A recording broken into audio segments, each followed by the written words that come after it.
Oke, teman-teman, kita akan bahas mengenai anxiety ya, unpleasant emotion, emosi yang tidak nyaman gitu ya. Salah satu yang seringkali mengidap anak-anak muda gitu ya. Jadi kita belajar Wikipedia ini dari Wikipedia ini sebagai sumber awal untuk mempelajari anxiety atau kecemasan. Di sini anxiety atau kecemasan itu didefinisikan sebagai emosi yang memiliki sifat keadaan tidak nyaman, yaitu ada apa ya, turmoil itu kayak semacam badai gitu ya, di dalam diri sendiri ya, yang termasuk perasaan dread over anticipated event ya, atau kejadian yang diantisipasi ya. Jadi kayak rasanya capek atau lelah untuk menghadapi kemungkinan apa yang terjadi di masa mendatang. Jadi anxiety itu atau kecemasan itu berbeda dengan rasa takut di sini, yang didefinisikan sebagai respon emosional terhadap ancaman yang ada saat ini. Di mana anxiety adalah anticipation of future one. Sedangkan kalau ketakutan itu reaksi kita terhadap ancaman yang terjadi saat ini, kecemasan itu mengantisipasi masa depan gitu. Jadi kecemasan akan suatu hal yang terjadi di masa mendatang. Is often seringkali di dalam tanda kutip ditemani atau disisipi dengan perilaku nervous atau nervous seperti pacing back and forth gitu ya, kayak maju mundur gitu ya, seakan-akan itu ragu-ragu gitu. Somatic complaint, kemudian rumination. Kita bisa klik ini, somatic complaint itu apa gitu. Jadi di sini somatisasi itu adalah manifestasi fisik dari kecemasan gitu ya. Misalnya detak jantung apa seperti panic attack gitu ya, detak jantung yang meningkat gitu. Sedangkan rumination itu di sini sebagai atensi yang terfokus pada gejala distress yang dialami oleh kejiwaan seseorang gitu ya. Ini karya Edvard Munch ya, yang berjudul The Scream ya, atau teriakan itu, yang dikarya dari tahun 1893, yaitu representasi ikonik tentang kecemasan gitu ya. Orang yang cemas itu digambarkan sebagai seperti ini kan. Kemudian state-nya itu kan kayak ini ya, nggak jelas itu ya, di belakangnya background-nya itu seakan-akan dia ketakutan dalam menghadapi suatu hal yang berada di masa yang akan datang. Di sini kecemasan adalah perasaan ketidakmudahan atau worry atau rasa gelisah gitu ya. Usually generalized dan unfocused as an overreaction as situation that is only experienced as menacing gitu ya.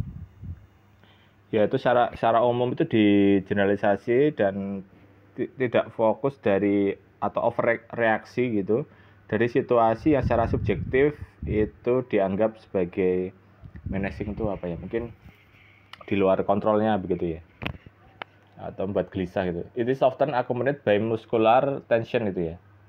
Jadi ada tensi dalam otot itu ya. Restlessness, jadi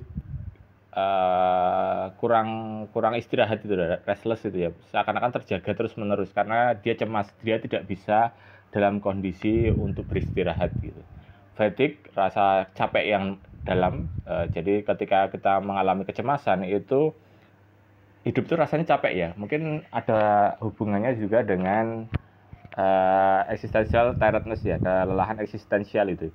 Seakan-akan hidup itu berjalan seperti zombie gitu. Jadi rasa capek yang sangat, inability to charge one's breath, jadi kesulitan untuk mengatur nafas juga ya, kayak menghela nafas itu rasanya susah gitu. Kemudian tightness, kayak semuanya terasa apa itu ya, tegang gitu ya, tegang in the abdominal region, nausea itu dalam penciuman, indera penciuman, problem in concentration, dan juga problem atau masalah dalam konsentrasi gitu ya. Kalau kita cemas itu tentu saja kita konsentrasinya jadi buyar gitu. Ketika misalnya kecemasan menghadapi ujian gitu, materi yang sudah dipelajari berbulan-bulan atau berminggu-minggu itu tiba-tiba rasanya kehilangan konsentrasi di situ dan bisa hilang gitu. Kemudian kecemasan itu secara dekat berhubungan dengan rasa takut, which is response to real or perceived immediate threat ya. Jadi respon dari ancaman yang datang, yang dipersepsikan, yang nyata gitu ya. Sehingga itu menimbulkan respon fight atau menghadapi atau flight itu atau lari gitu. Jadi kayak cemas itu kan orang ini mau dihadapi atau malah lari gitu. Rasanya cemas gitu. Ragu-ragu terhadap penyelesaian terhadap masalah yang ada gitu. Kemudian kecemasan meliputi ekspektasi of future threat including dread gitu. Dread. Kemudian ini sumbernya gitu ya. Dreadfulness. People facing anxiety may withdraw from situations which have provoked anxiety in the past itu ya. Kemudian orang yang menghadapi kecemasan mungkin menarik diri dari situasi yang mungkin pernah terprovokasi di masa lalunya gitu ya. Jadi ketika menghadapi hal yang serupa dia merasa cemas kembali gitu. Jadi menimbulkan rasa trauma terhadap apa yang dihadapi di masa lalu. Kemudian emosi dari kecemasan dapat bertahan lama beyond melampaui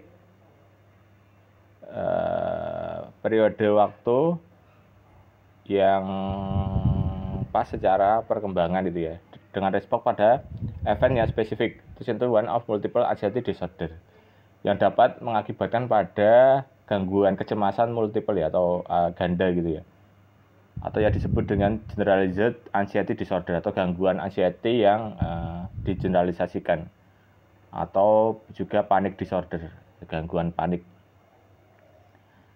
Perbedaan antara gangguan kecemasan, gangguan mental sebagai gangguan mental dan kecemasan sebagai emosi normal adalah orang yang memiliki pengalaman gangguan kecemasan yang eksesif itu ya, yang terlalu banyak itu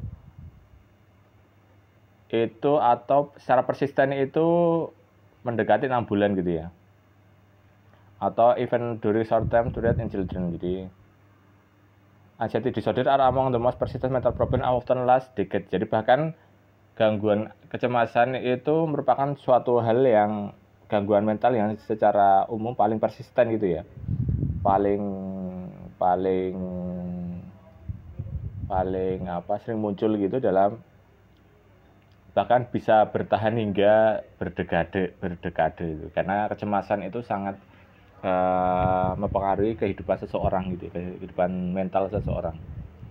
Kemudian kecemasan dapat juga dialami di dalam gangguan mental yang lain gitu ya, seperti obsessive compulsive disorder itu ya.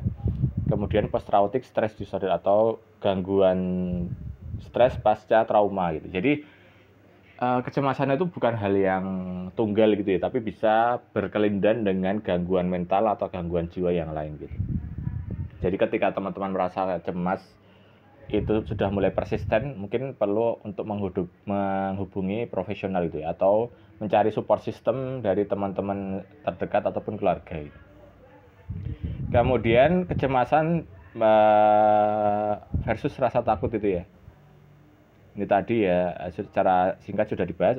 Kecemasan secara dibedakan dengan takut, which operated cognitive response to perceived threat, yang dimana ketakutan itu merupakan kondisi atau respon terhadap secara kognitif maupun emosional yang pantas dari ancaman yang dipersepsikan oleh individu tersebut. Jadi perceived threat itu ya, ancaman yang muncul gitu menimbulkan rasa takut. Misalnya tiba-tiba ada macan atau singa ketika di hutan tiba-tiba muncul gitu kan, kemudian timbul rasa takut di situ. Sedangkan kecemasan itu berhubungan dengan perilaku spesifik, yaitu menghadapi atau lari, respon menghadapi atau lari. Jadi fight or flight respon itu kayak kita itu mau melawan atau mau lari gitu ya. Ketika kita misalnya bertemu dengan di jalan itu sekarang kan sering ada begal gitu ya. Itu kan ada orang yang responnya itu melawan, ada yang lari gitu ya. Jadi dalam diri sendiri itu kan ada dua hal yang berkecamuk dalam waktu yang sangat singkat gitu, yaitu perilaku defensif atau pertahanan diri atau escape gitu ya, melarikan diri dari realitas gitu. Jadi there is false presumption that often circulate that anxiety only occur if the person as uncontrollable or unavoidable, but it's not always so. Jadi ada asumsi yang keliru yang seringkali muncul pada orang-orang bahwa kecemasan itu hanya terjadi pada situasi yang dipersepsikan sebagai tidak dapat dikontrol atau tidak dapat dihindari gitu. Padahal kecemasan itu juga bisa dialami pada orang-orang yang sebenarnya itu masih dalam batas kontrol atau batas yang dia bisa selesaikan. Misalnya menghadapi ujian, tentu saja kan dia sudah belajar berbulan-bulan, berminggu-minggu untuk menghadapi ujian tersebut, tapi tetap aja cemas itu, karena rasa cemas itu bukan hanya soal tidak bisa dikontrol atau tidak bisa dihindari, tapi bahkan pada kejadian yang sebenarnya sudah dipersiapkan gitu. Jadi kecemasan itu sangat kompleks itu.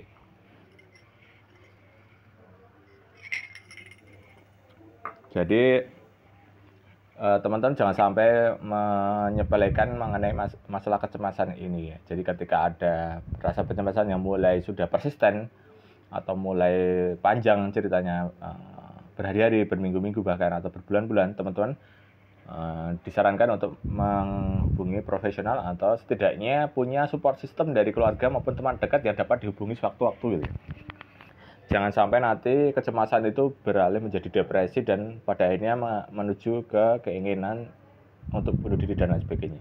Kita tentu saja tidak mengharapkan hal-hal tersebut gitu ya. Kemudian di sini juga dijelaskan mengenai ketakutan dan kecemasan dapat dibedakan dalam 4 domain. Ya, yang pertama adalah durasi dari pengalaman emosional tersebut, kemudian temporal fokus temporalnya, fokus ruangnya, 3 specifically of threat, spesifikasi dari ancaman tersebut, kemudian yang keempat arah dari motivasi. Jadi di sini ketakutan itu short lived, present focus, geared toward our specific threat and facilitating escape from threat. On other hand, anxiety is long-acting, future focus, broadly focused toward a diffuse threat and promoting self-caution while approaching a potential threat and interferes with constructive coping gitu. Itu ada perbedaan antara ketakutan dan kecemasan. Gejalanya apa saja gitu. Kemudian gejalanya itu kecemasan dapat dialami dengan gejala yang harian maupun yang panjang itu ya, yang dapat mereduksi kualitas kehidupan seseorang, known as chronic anxiety atau kecemasan kronis itu ya, kalau sudah memburuk yang sampai tahap umum gitu ya, semuanya menjadi cemas apapun gitu. Itu dapat dialami in short spurt with sporadic stressful panic attack, known as acute anxiety yang parah gitu ya. Gejala dari anxiety dapat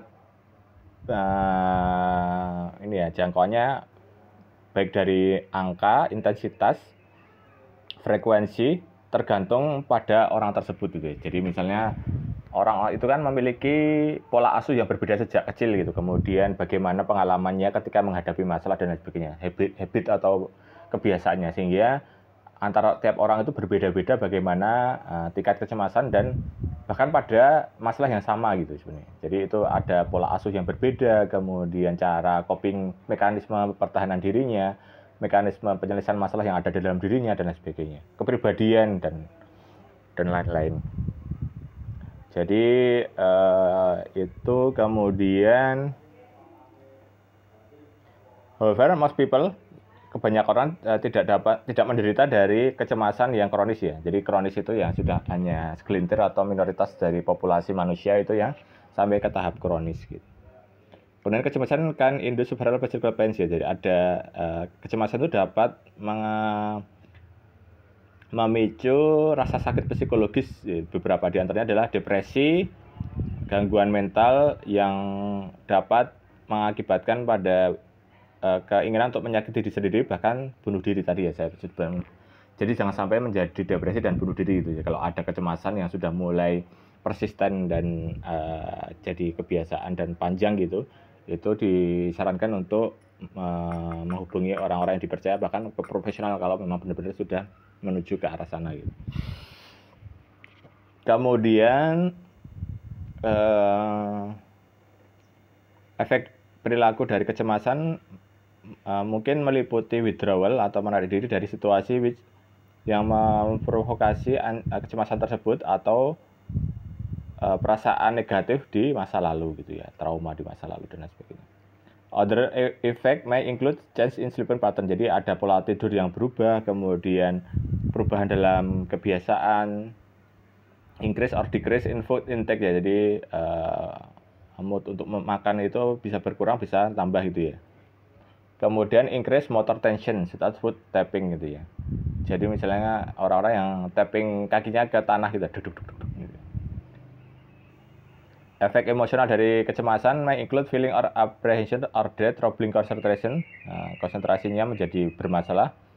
Feeling tense, jadi kayak tegang gitu, jumpy, atau anticipating the worst, mengantisipasi hal yang terburuk yang ada dalam pikirannya. Irritability, restlessness itu ya, susah untuk beristirahat. Watching of sin danger, jadi melihat semuanya jadi masalah gitu. And feeling empty of mindedness gitu ya, merasa hampa gitu ya dalam pikirannya yang numbing gitu. As well as bad dream, kemudian ada juga mimpi buruk dan mimpi yang sangat tidak nyaman gitu. Obsession about sensation, obsesi terhadap sensasi. Deja vu, melihat suatu yang sebelumnya sebenarnya tidak pernah terjadi tapi seperti seakan-akan pernah terjadi gitu. A trap in your main feeling and feeling like everything is scary. Jadi perasaan bahwa segala sesuatunya itu menakutkan gitu. Jadi kalau sudah memburuk gitu ya. Itu mungkin include vague a feeling of helplessness-nya ya. Perasaan yang vague itu kurang jelas, atau perasaan tentang ketidakmampuan untuk menyelesaikan masalah, helplessness ya. Rasa sangat tidak dapat melakukan apapun gitu. Efek kognitif dari kecemasan include talk of suspected danger such as irrational fear of dying or having attack gitu. Ketakutan yang irasional terhadap memiliki serangan jantung gitu dan mati. When it reality alone is sebenarnya chest pain, hanya sekedar sebenarnya rasa sakit yang ada di dada gitu ya. Jadi kecemasan itu bisa menimbulkan kekeliruan dalam melihat apa yang sedang dialami. Kemudian gejala fisiologisnya dari kecemasan meliputi neurological seperti sakit kepala, paresthesia, spasticity, vertigo, syncope. Kemudian ini ada digestive, abdominal pain dan lain sebagainya, respiratory, pernafasan, kardiak gitu ya, muskular, beban dan otot, cutaneous, aspiration, and skin, originator dan sebagainya. Kemudian ada tipe-tipenya ya. Itu ada nanti juga berhubungan di ada angst, existential crisis, nihilism itu ya, konsep-konsep yang berhubungan dalam kecemasan eksistensial gitu ya. Kemudian ini ada kutipan dari Søren Kierkegaard dalam tulisannya berjudul The Concept of Anxiety, konsep kecemasan. Mendeskripsikan kecemasan atau dread itu berhubungan dengan dizziness of freedom gitu ya. Rasa pusing dari kebebasan ya. Suggest the possibility for positive resolution of anxiety through self-conscious exercise of responsibility and choosing ya. Jadi melawan kecemasan itu melalui latihan sadar diri mengenai tanggung jawab dan pengambilan keputusan itu ya, choosing itu ya. Jadi ini soal free will juga nanti pada akhirnya. Dan lain sebagainya, ini soal yang sifatnya eksistensial ya, yang filosofis sekali itu solusinya. Kemudian ada di sini ada tes performance kompetitif, dan lain sebagainya. Jadi ini ada anxiety disorder tadi, yang gangguan anxiety. Jadi teman-teman ketika menghadapi ini bisa dibaca sendiri selanjutnya di Wikipedia ini ya. Jadi mungkin saya akan menutup pengantar ini dengan nasihat dari kakak angkatan saya masih ingat gitu ya, bahwa perasaan sendiri itu lebih buruk daripada benar-benar sendirian gitu. Kalau benar-benar sendirian itu kita belum tentu merasa cemas ya. Benar-benar sendirian kan kita masih bisa main game, kita enjoy dengan game itu, misalnya dengan game Nintendo dulu saya. Kemudian di kamar sendirian main di Windows 98 pakai Age of Empires 2 misalnya. Sendirian itu bisa tidak menimbulkan rasa cemas, tapi di dalam keramaian bersama teman-teman atau keluarga itu merasa cemas itu bisa terjadi gitu. Jadi teman-teman jangan sampai merasa sendiri, itu yang pertama. Yang terutama yang bagi saya mungkin refleksi dari pengalaman yang sudah terjadi, itu jangan malu untuk meminta pertolongan dengan orang-orang yang kita percayai gitu ya. Karena teman-teman dekat itu pasti ada yang peduli dengan kita. Nah, itu dimanfaatkan untuk sekedar mengurangi kecemasan tadi ya, bercerita gitu. Jadi bercerita itu salah satu hal yang mungkin bisa mengurangi, mungkin tidak menyelesaikan sepenuhnya, tapi mengurangi beban-beban yang terkumpul dalam diri kita gitu ya. Kecemasan itu sebaiknya diurai dengan salah satunya adalah acceptance atau penerimaan terhadap masalah yang ada, kemudian kita terbuka untuk solusinya. Itu. Jadi yang penting kita terbuka untuk refleksi diri dan koreksi diri dari orang lain, dan kita akan move on dari kecemasan itu sehingga solusinya dapat diselesaikan. Mungkin seperti itu, teman.